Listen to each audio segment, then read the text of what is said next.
testemunho pessoal com a exposição das Escrituras, e eu espero em Deus de coração que essa mensagem também edifique o coração de vocês. Então, Mateus capítulo 11, verso 25 até o verso 28. Todos encontraram? Amém? Muito bem, diz assim a palavra do Senhor.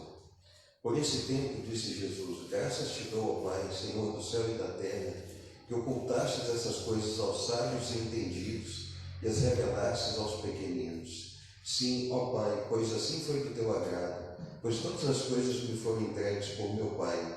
Ninguém conhece o Filho senão o Pai, ninguém conhece o Pai senão o Filho, e aquele a quem o Filho quiser revelar. Vinde a mim, todos os que estáis cansados e sobrecarregados, e eu vos aliviarei. Tomai sobre vós o meu jugo e aprendei de mim, porque sou manso e humilde de coração, e encontrareis descanso para as vossas almas, pois o meu jugo é suave e o meu fardo é leve. Vamos orar. Ó Pai, ainda na tua presença, te louvo de uma maneira especial. Te louvo de uma maneira, ó Deus, que me faltam palavras para agradecer pela vida do pastor, da sua esposa, dos obreiros, dos diáconos, dos irmãos e das irmãs aqui presentes, por essa igreja local estar aberta, ó Deus, estar funcionando em tempo de pandemia, numa época tão difícil, numa época de tanta apostasia, de tanto medo, de tanta insegurança. O Senhor tem sustentado o teu povo aqui. Então, muito obrigado por isso. O que te pedimos essa noite é que o Senhor fale conosco por meio da tua palavra e que o Senhor transforme a nossa vida. Que a palavra de hoje, ó Deus, seja um divisor de águas, não porque sou eu que vou pregar, mas porque trata-se da tua palavra, trata-se da tua revelação para o nosso coração e que possamos amadurecer e crescer com isso, no nome de Jesus Cristo. Amém e amém. Esse tempo em que nós estamos vivendo é um tempo muito oportuno para a apostasia. A apostasia é quando há uma negação consciente da fé, ok? Se eu prego o Evangelho para alguém e esse alguém não aceita o Evangelho, isso não é apostasia. Ele simplesmente está com o coração endurecido, ele ainda não foi convencido do pecado, da justiça e do juízo, e por isso ele nega a fé.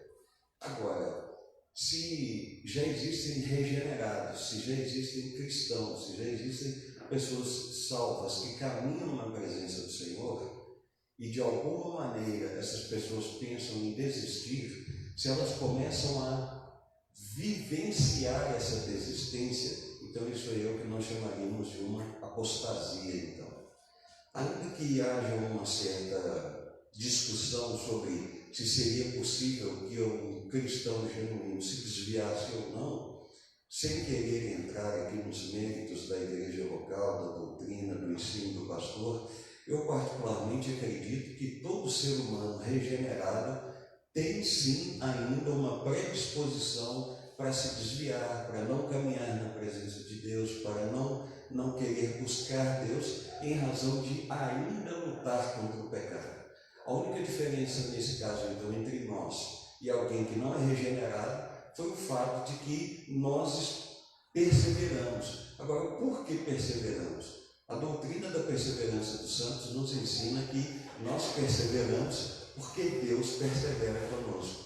Isso significa que nós só conseguimos caminhar na presença de Deus porque Deus nos estimula, nos incentiva, Ele está presente, Ele caminha conosco.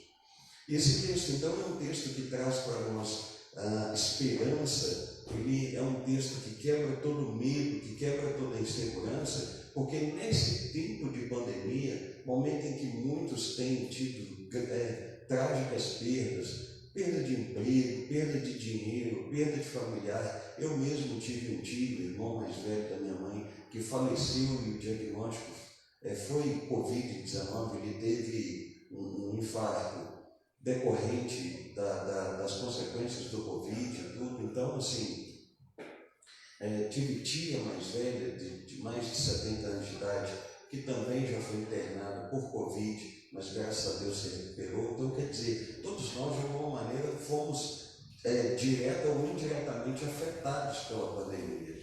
E quando somos afetados, então, de modo que a nossa rotina é quebrada, de modo que as coisas são retiradas de nós, é um susto muito grande, porque a gente imagina estar no controle da situação, a gente imagina ter o controle da nossa própria vida, e de repente descobrimos que não temos. E isso gera desmotivação. E quando gera desmotivação, em geral os cristãos têm dificuldade para orar, têm dificuldade para ler a Bíblia, têm dificuldade para cultuar, têm dificuldade para evangelizar, enfim, eles têm dificuldade para caminhar na presença de Deus. E eu não sou melhor, nem mais santo e nem diferente de ninguém. Eu também tenho os meus momentos, digamos assim, os meus altos e baixos da fé. Eu também tenho as minhas dificuldades. E como pastor, então, e professor, aí que essa responsabilidade vem sobre mim de uma forma muito pesada, muito pesarosa. Sempre que eu converso com minha esposa sobre isso, ela fala, olha, não sei se isso tem a ver com o modo como você foi educado, não sei se isso tem a ver com o ministério, mas por alguma razão você se cobra muito. E de fato eu admito que eu tenho certas inclinações perfeccionistas. E aí isso gera em mim então muita culpa. Quem aqui nunca se sentiu culpado por alguma coisa? Culpado por ter dito algo para alguém, culpado por não ter feito algo para alguém, culpado por algum pecado, culpado por algo que pensou, deixou de pensar, fez, deixou de fazer. Então, existem basicamente dois tipos de culpa. Aquela culpa que é gerada pelo próprio Espírito Santo no nosso coração, quando nós pecamos contra Deus, e aquela culpa que eu chamo de culpa real, e aquela culpa que é virtual. Isto é, Deus não está nos pedindo nada, Ele não está nos cobrando nada, Ele não está exigindo nada de nós, ninguém está exigindo, mas nós mesmos nos sentimos culpados pelas nossas falhas, pelos nossos erros, pelos nossos pecados. Eu já disse aqui uma vez que a minha maior alegria quando eu estiver na Nova Jerusalém, depois de ter a possibilidade de ver o Senhor Jesus, evidentemente, vai ser saber que eu nunca mais vou pecar. Porque não tem coisa pior, não tem culpa pior do que os pecados conscientes ou inconscientes, mas sabermos que nós não temos condições, hora nenhuma, desde o momento em que amanhecemos até o momento em que anoitecemos, nós não temos condições de caminharmos na presença de Deus por conta própria. E eu sou alguém que particularmente me cobra muito. Poxa, eu poderia estar orando mais, poderia estar lendo mais a Bíblia, poderia estar estudando mais, poderia estar me dedicando mais. Mas chega um certo ponto em que isso gera uma estafa, gera um determinado cansaço. E então foi quando eu fui orar ao Senhor, porque eu estava sendo consumido pela culpa. Eu falei, Deus, eu já não aguento mais ter a sensação de que nem o Senhor consegue me perdoar. Vocês já tiveram essa experiência, já passaram por essa sensação de alguma coisa que vocês fizeram ou deixaram de fazer, ou falaram ou deixaram de falar, seja em relação a Deus ou ao seu semelhante, ao seu familiar, a você mesmo, em que de repente você pensa assim, puxa vida, essa aí agora eu passei dos limites, eu não consigo me sentir perdoado nem pelo próprio Deus. Isso é um fardo que muitas vezes muitos cristãos carregam, e um fardo desnecessário. Isso é um fardo que, além dos cristãos em geral carregarem, muitos pastores carregam. Quantos de nós nos perguntamos, onde estão as pessoas nesse tempo de pandemia? Onde estão nossos irmãos e nossas irmãs que não congregam? Onde estão aquelas pessoas que eu fui à casa delas, que eu visitei, que eu orei com elas e que elas não estão presentes? Então, para conseguir ter um controle emocional disso tudo, sem se sentir culpado, é muito difícil. E foi quando eu fui orar, eu falei, Deus, eu já não aguento mais. Eu estou me sentindo como Lutero antes de descobrir que o justo é salvo pela fé, é justificado pela fé.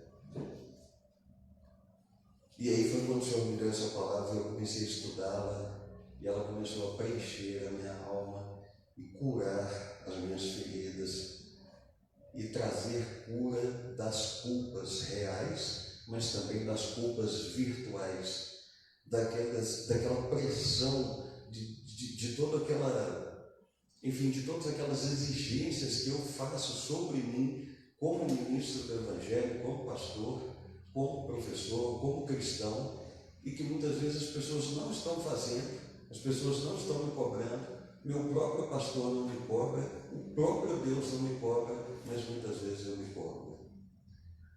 Então, quando estava orando, preparando o texto para vir para cá, eu pensei, Senhor, mas vai ser esse texto mesmo? Porque todas as vezes que eu prego lá na igreja, pensando em vocês, eu tenho a impressão de que lá é tão tranquilo, é tão calmo, é como se vocês conseguissem expressar, eu vou usar um termo assim meio, vai parecer meio grosseiro, mas é como se vocês fossem quase que a imagem e semelhança do pastor Jonas. Pastor tranquilo, calmo, homem sereno, bíblico, tem sempre uma palavra equilibrada, e eu pensei, não deve ser essa palavra que as pessoas precisam ouvir lá. Mas de alguma maneira, por alguma razão, o Espírito insistiu. Então foi quando eu, fazendo essa introspecção, essa oração, fazendo a minha devocional, eu tive esse discernimento de compartilhar com vocês que, independente de quem somos, o que fazemos, onde moramos, todo ser humano sente culpa em algum nível, em algum momento da sua vida. Todo ser humano, em algum nível, em algum momento, se sente oprimido ou insatisfeito com a vida que tem. E esse texto, então, ele nos mostra exatamente a resposta do Senhor Jesus para a cura dessas culpas reais, isto é, o momento em que o Espírito de novo nos convence do pecado, da justiça e do juízo, mas também, e ao mesmo tempo, nos traz a cura daquelas culpas que não são reais, aquelas culpas que nós criamos na nossa cabeça, que a gente fala das caraminholas, né? Você está com caraminholas na cabeça, isto é, você está com pensamentos que não dizem respeito, que não tem nada a ver, que não tem necessidade de ter. Então esse texto nos traz isso, a resposta para esse tipo de culpa, para esse tipo de cura. Então aqui, nesse texto especificamente, Jesus faz uma oração, faz uma afirmação e ele faz um convite. E por meio dessa afirmação, dessa oração e desse convite, ele dá conta de trazer alívio para nós das nossas cargas e dos nossos fardos pesados do dia a dia, das responsabilidades que nos competem. Cuidar da família, cuidar da igreja, cuidar da educação de pessoas, cuidar de outras áreas, de outros trabalhos, outras profissões, enfim. Tudo isso demanda muita atenção, demanda muita energia e tendemos muitas vezes a falhar e nos sentirmos mal com isso. E isso fora o fato de que pecamos diariamente. Então, o modo como lidamos com isso faz toda a diferença. Se eu tento lidar com isso sozinho, cedo ou tarde eu vou ser consumido pela culpa, pelo medo, pela insegurança. Agora, se eu fizer exatamente o que Jesus está dizendo aqui para ser feito, então eu serei liberto dessa culpa, desse medo e dessa insegurança e darei conta de prosseguir na presença do Senhor. Esse contexto especificamente aqui, quando a gente vai lá para Lucas capítulo 10, os primeiros versículos falam então sobre o chamado dos 70. Então Jesus separa os seus discípulos de 2 em 2 e eles saem e pregam o Evangelho. No retorno, eles têm uma experiência de dizer para Jesus como foi isso, e aí eles dizem, olha, até os demônios se submetem a nós quando nós usamos o teu nome. E aí Jesus deixa claro, olha, vocês não deveriam se alegrar por causa disso, mas sim porque o nome de vocês está escrito no livro da vida. E aí ao final então de Lucas é que entra o contexto desse ensino que aqui em Mateus está no capítulo 11. Ele começa a falar, ele começa a fazer essa oração,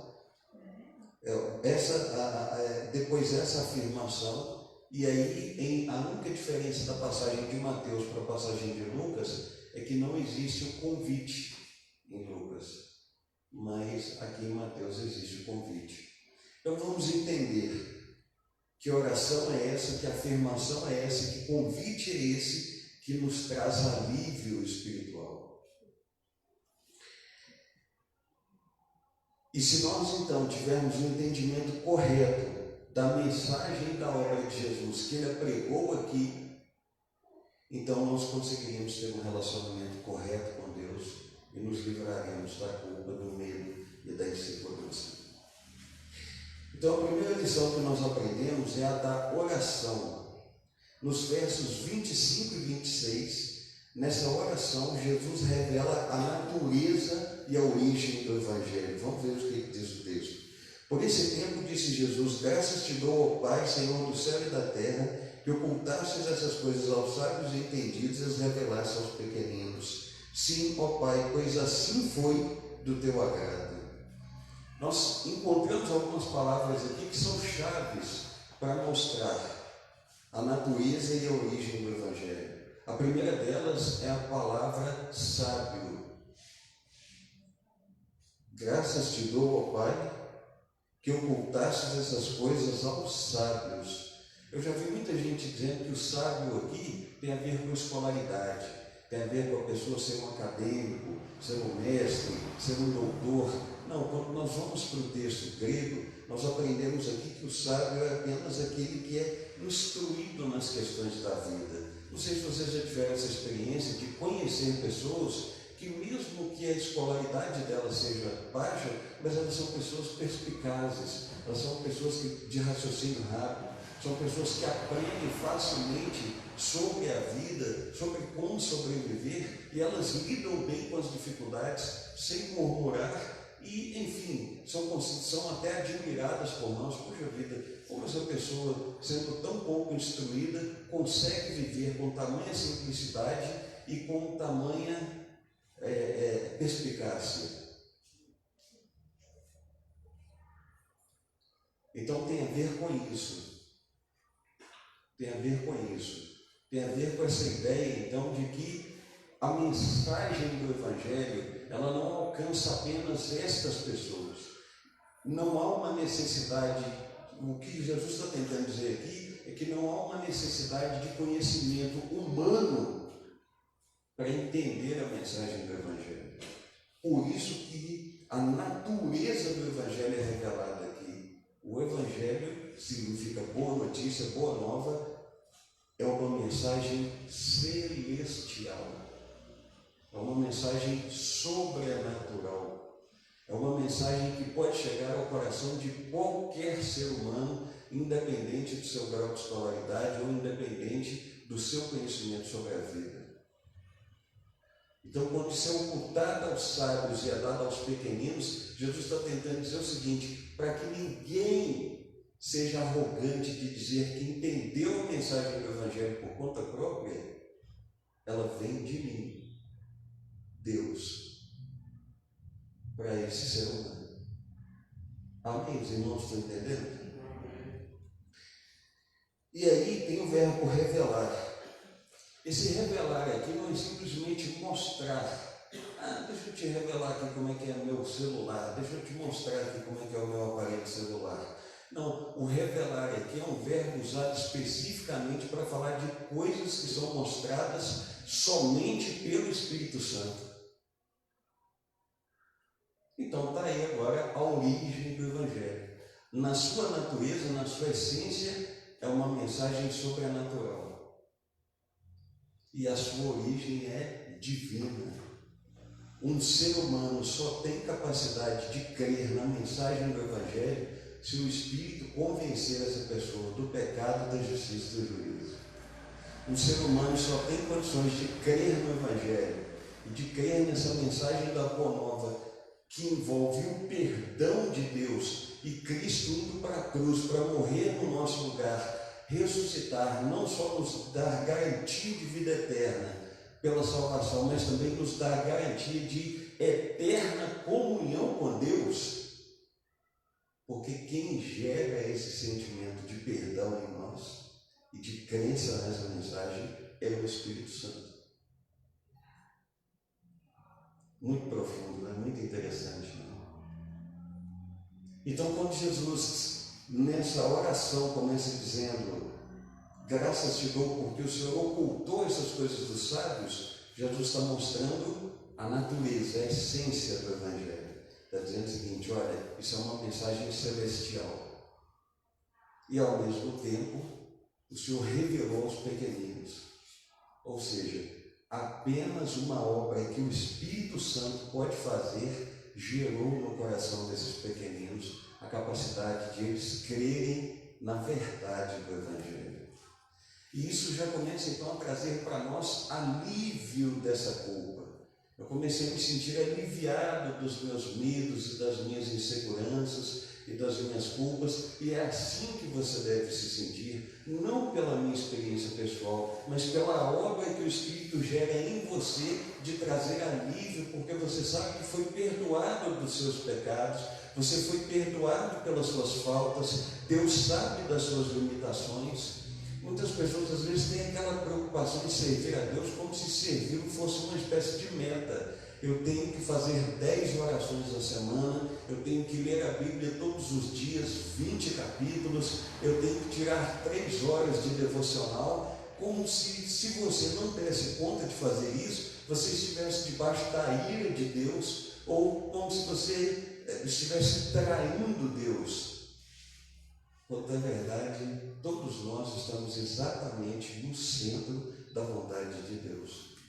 Pastor, como o senhor pode saber disso? Simples, quem nos criou foi Ele. A Bíblia ensina no Salmo 139 que todos os nossos dias estão escritos no seu livro.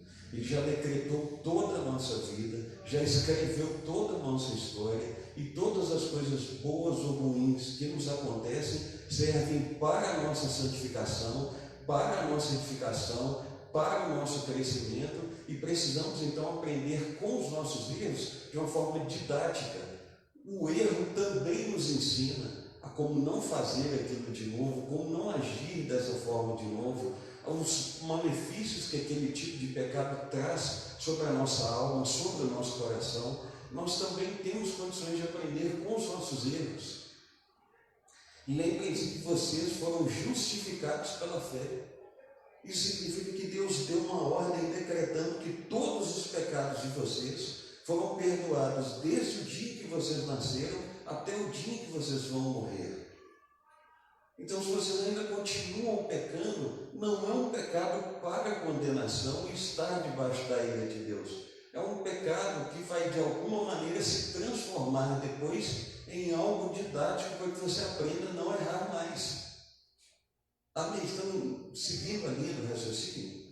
Com isso, então, qual a razão de continuar tendo culpa? Qual a razão de continuar tendo medo?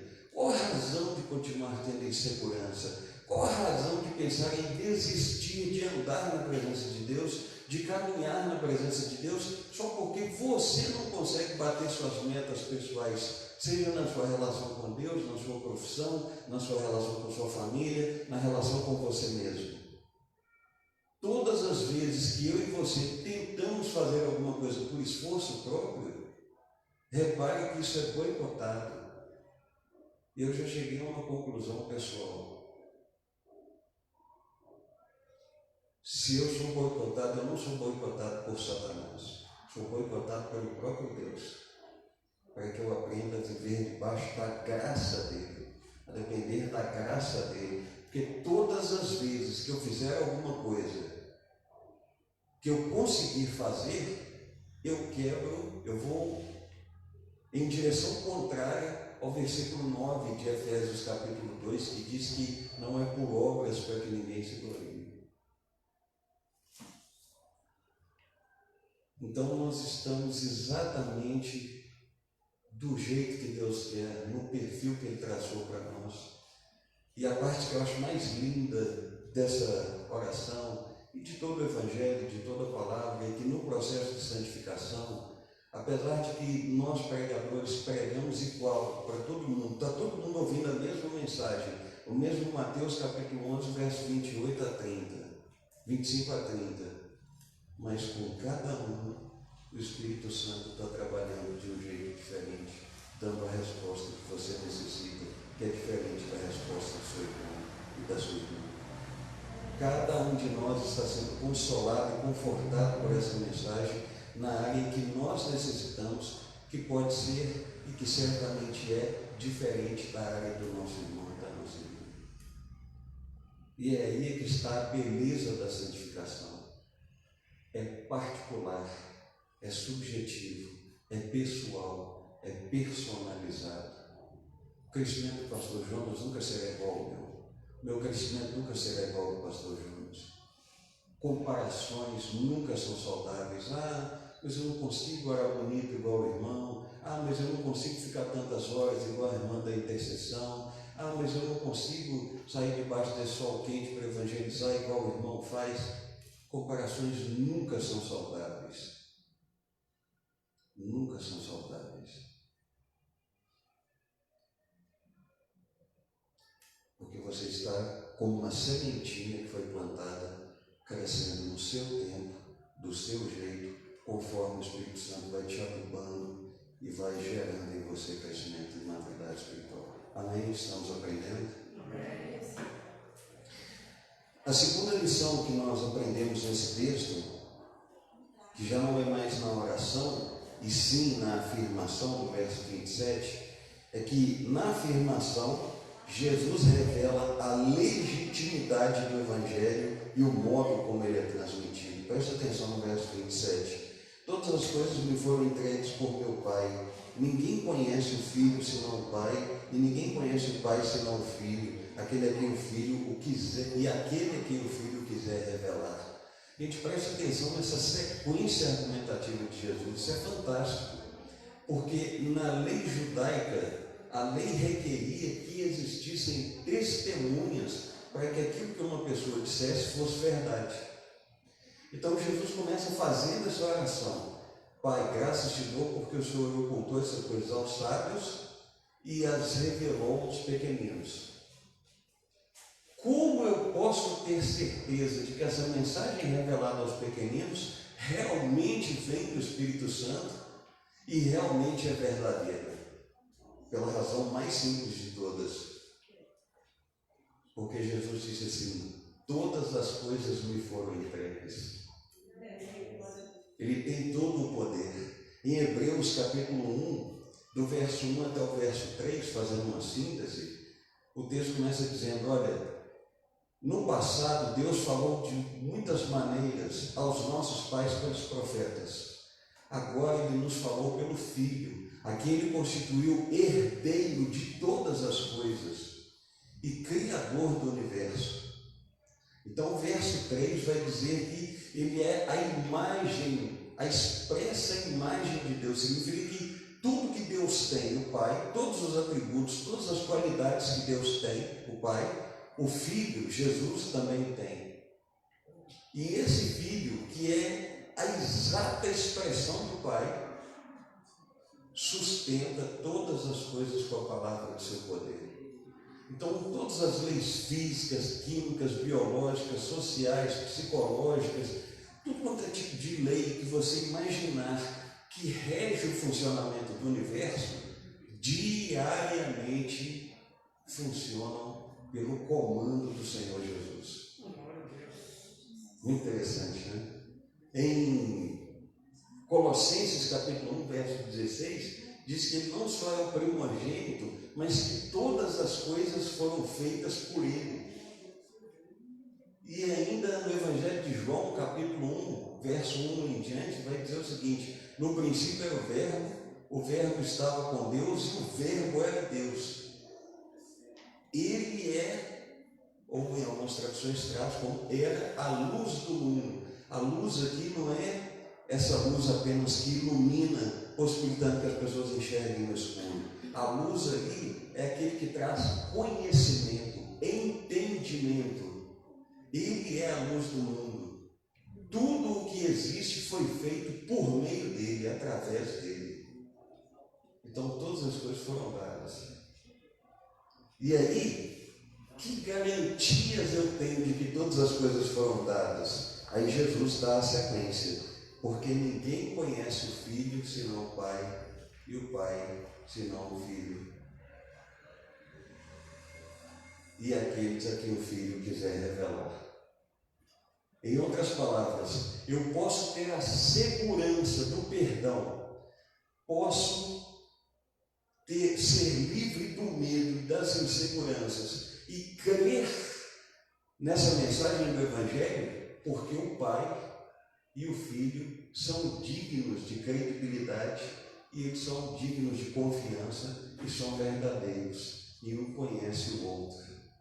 E o Filho tem todas as coisas e todo o domínio nas suas mãos. Então, quando ele diz para você assim, olha, Pai, que o teu Espírito revele essas coisas aos pequeninos, é como se ele estivesse dizendo o seguinte: pode deixar, eu dou a garantia. Eu dou a garantia de que vocês vão entender o Evangelho e de que vocês serão salvos por mim. E de que, independente dos problemas e das dificuldades que vocês passarem, eu estarei com vocês todos os dias, até a consumação dos séculos. São todos os dias. Não vai ter nenhum dia em que você vai ser abandonado por mim. Não vai ter nenhum dia em que eu não vou cuidar de você.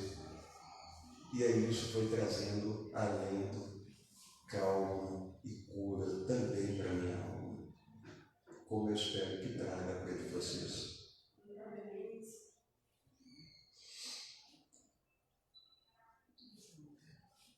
E aí, nós temos então a expressão: ninguém conhece o Pai senão o Filho e aquele a quem o Filho quiser revelar. Por isso que nessa afirmação Jesus revela a legitimidade. Por que o Evangelho é legítimo? É algo verdadeiro, é algo confiável. Porque a Jesus foi dada todas as coisas e ele e o Pai servem de testemunha de que a mensagem do Evangelho é verdadeira. A legitimidade do Evangelho está nisso, na palavra que o próprio Deus dá de garantia dessa verdade. E ao mesmo tempo, o modo como o Evangelho é transmitido. Como é que o Evangelho é transmitido? Simples.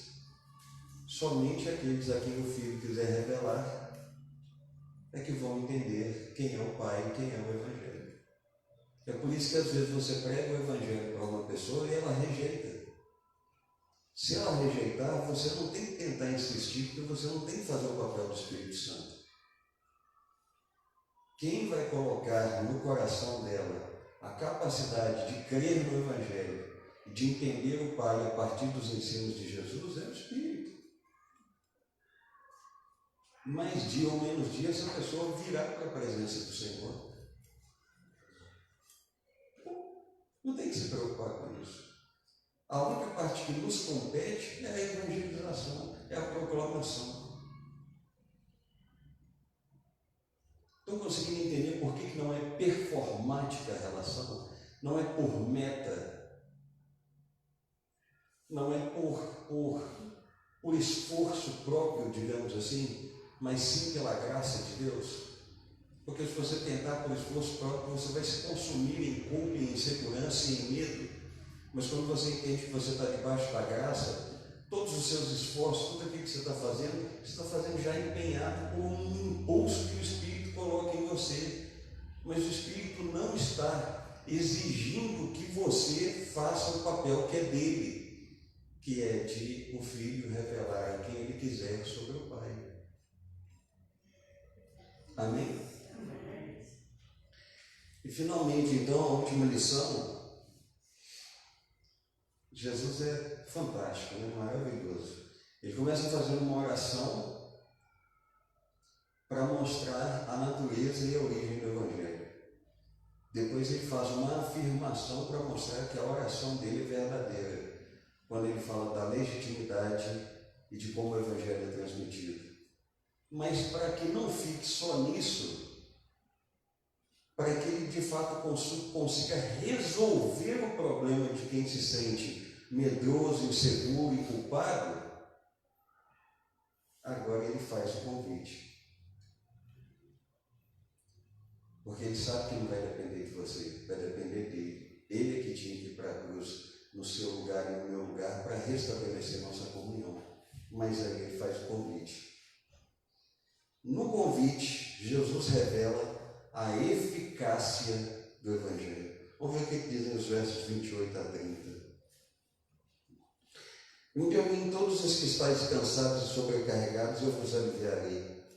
Tomai sobre vós o meu jugo e aprendei de mim, porque sou manso e humilde de coração, e encontrareis descanso para as vossas almas, pois o meu jugo é suave e o meu fardo é leve. Aqui também nós temos algumas expressões chaves que vão nos mostrar como essa mensagem verdadeira, que vem da parte de Deus, por obra do Espírito Santo, quando ela finalmente entra no nosso coração, como é possível ela ficar e frutificar, dar raízes, nos sustentar na presença de Deus, remover nossa culpa, remover nosso medo, remover nossa insegurança e nos estimular e nos incentivar a perseverar na fé, porque Deus persevera conosco. Aqui nesse convite, note que Jesus começa dizendo o seguinte: vinde a mim todos vós que estáis cansados e sobrecarregados. Algumas expressões trazem, algumas versões trazem no lugar de sobrecarregado, oprimido. O oprimido aqui é aquele que é oprimido emocionalmente pelas cerimônias religiosas. Deixa eu contar um segredo para você. Tem gente que diz que o cristianismo não é religião, na tentativa de mostrar a superioridade do cristianismo. Mas o cristianismo ele é uma religião, sim. E automaticamente você é um religioso, sim, por ser um cristão. Existe dentro da teologia uma forma correta de se definir o que significa religião e religiosidade e espiritualidade. E a partir então dessa forma correta de conceituar, é claro que o cristianismo é uma religião. E o contexto daquelas pessoas ali era o seguinte: existiam os fariseus. Os fariseus então eram aqueles que oravam nas praças públicas em voz alta para serem vistos, para transmitir um ar hipócrita de santidade. Os fariseus eram aqueles que, por terem um certo conhecimento bíblico e teológico, acusavam as outras pessoas dos seus pecados e dos seus erros e se julgavam mais santos e superiores do que os outros. Então, lá naquela época funcionava assim: se você tem um filho, menina não podia, só menino. Você tinha um filho de 7 anos de idade, de 6, 7 anos de idade, então ele ia para a escola e ele ia estudar o Pentateuco, Gênesis, Êxodo, Levítico, Número e Deuteronômio, até os 10 anos de idade. Se ele passasse em todas as provas, depois ele ficava dos 10 aos 30 anos terminando de estudar, de Josué até Malaquias. E aí ele se formava como um fariseu. Na verdade, é como se fosse uma espécie de uma vertente. Alguns se tornavam escribas. O escriba é uma espécie de advogado, é aquele que era formado na parte civil da lei de Moisés. E o fariseu era aquele que era formado na parte de teologia. Então é como se fosse o teólogo e o advogado de hoje. Ok? Eu considero só uma comparação rápida na nossa cultura para vocês entenderem. Então, o que acontecia? Muitos pais levavam seus filhos para os fariseus para eles estudarem e os meninos não passavam nos exames, não passavam nos testes. Depois, quando eles chegavam aos 10 anos de idade, que era hora de fazer a prova final para saber se o menino ia seguir carreira farisaica, o menino era reprovado. Então, o que acontecia? Ele voltava para casa para aprender o ofício do pai. Ou carpintaria, ou agricultura, ou pecuária, ou pescaria. Eram os ofícios que existiam na época. Então, para quem conseguisse ter um filho estudando com os fariseus, era sinônimo de status na época. Era como se você dissesse assim: não, meu filho entrou para a universidade. E aqueles que não conseguiam se sentiam constrangidos, se sentiam envergonhados. Então as pessoas se sentiam constantemente oprimidas e sobrecarregadas por todas aquelas exigências que a religiosidade judaica tinha, que era colocada sobre aquelas pessoas. E infelizmente nós vivemos num contexto em que o evangelho no Brasil ele é muito misturado, ele é muito sincrético. As pessoas aprendem que tem que fazer longos jejuns para conseguir agradar a Deus. As pessoas aprendem que tem que fazer longas leituras da Escritura, que tem que orar tantas vezes ao dia, que tem que fazer tantas campanhas, que tem que fazer sacrifício, que tem que dar dinheiro, que tem que ir no monte, que tem que andar descalço, que tem que vestir de pano de saco, que tem que fazer um monte de parafernália para poder conseguir agradar a Deus.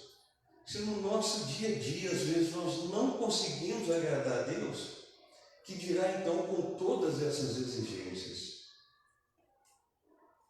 É por isso que Jesus começa dizendo o seguinte: olha, o Evangelho é verdade, vem de Deus, é por obra do Espírito.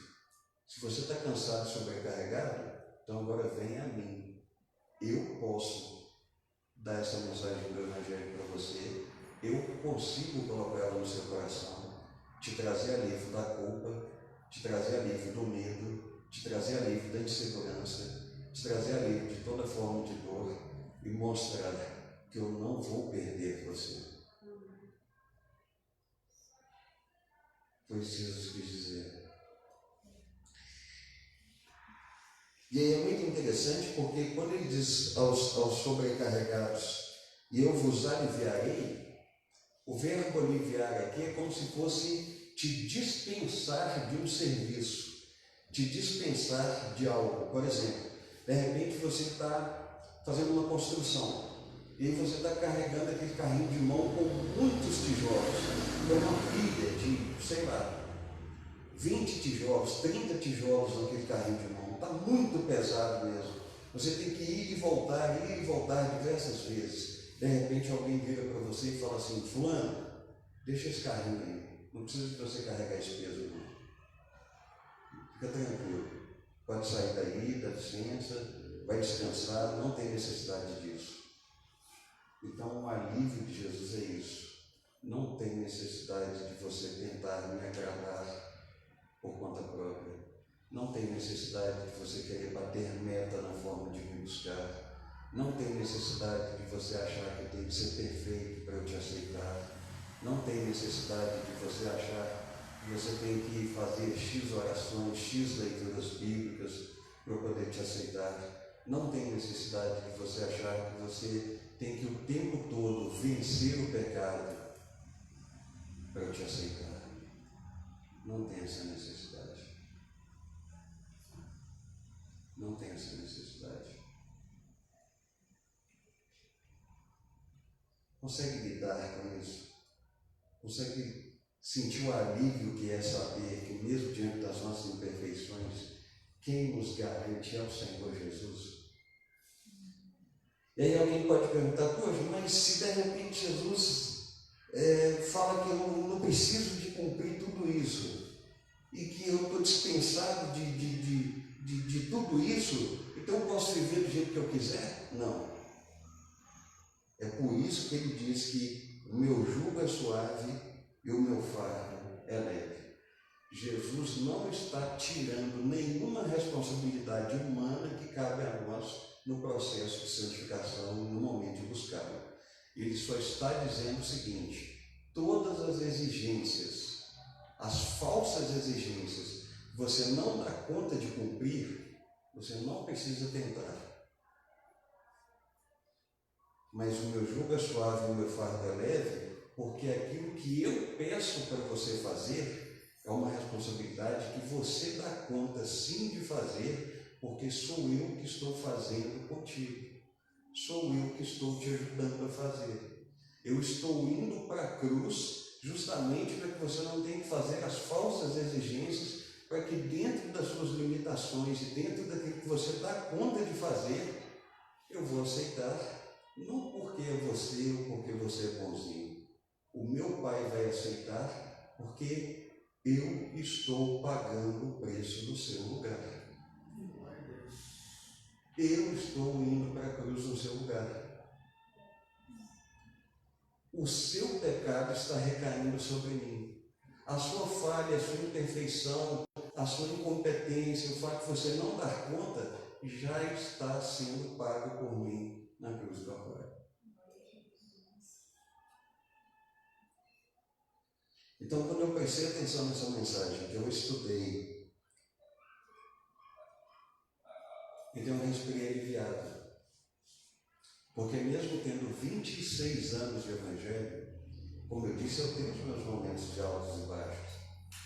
Como eu disse, eu tenho os meus momentos de dificuldades, de caminhar na fé, e de às vezes pensar, poxa vida, eu acho que dessa vez não há perdão, ou eu acho que eu não tenho buscado o Senhor como eu deveria, ou eu acho que eu não tenho estudado o quanto eu deveria. É claro que o que eu vou dizer aqui não justifica a minha forma errada de crer. Mas tenta imaginar, eu sou responsável pela educação de quase 1000 pessoas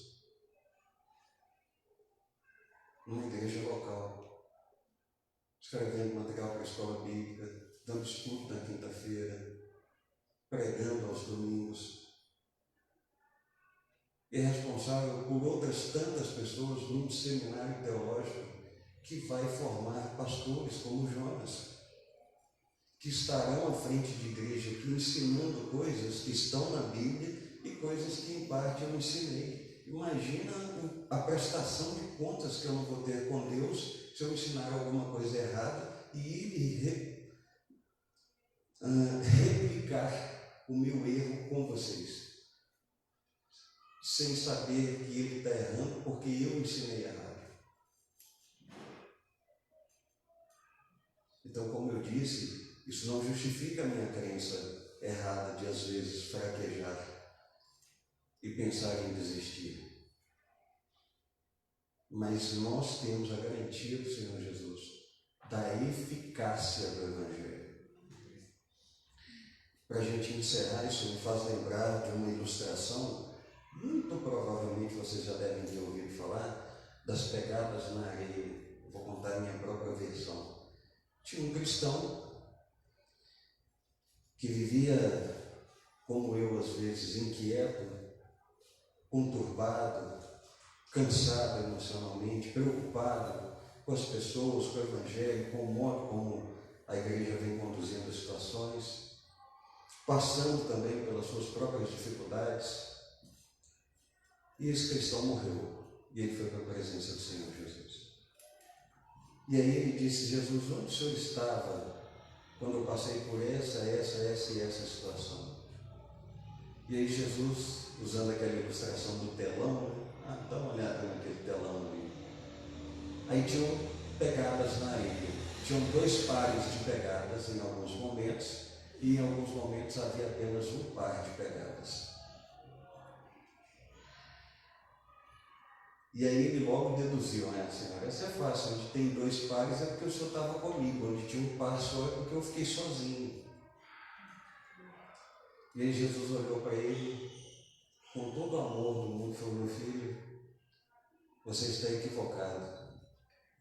Aquele par ali de pegadas é o meu, porque eu estava carregando você no colo, mesmo que você não estivesse com dificuldade de crer e de aceitar, e estivesse se sentindo culpado, inseguro e com medo. Eu nunca te abandonei.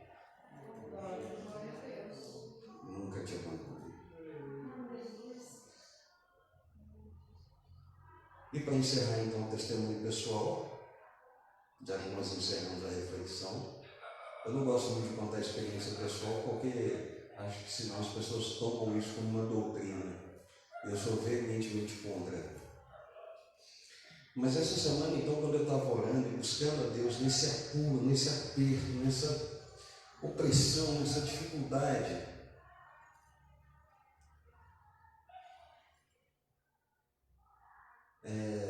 aquela terceira música que vocês cantaram,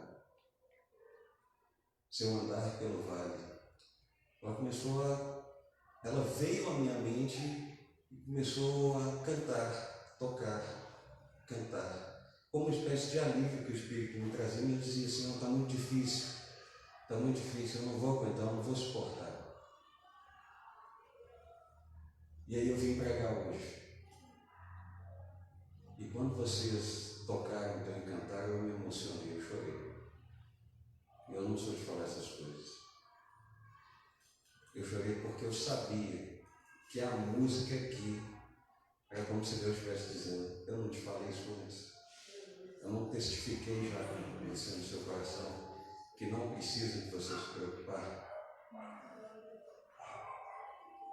Então eu queria que vocês vissem isso, que a pregação de hoje foi um misto de um testemunho com uma pregação.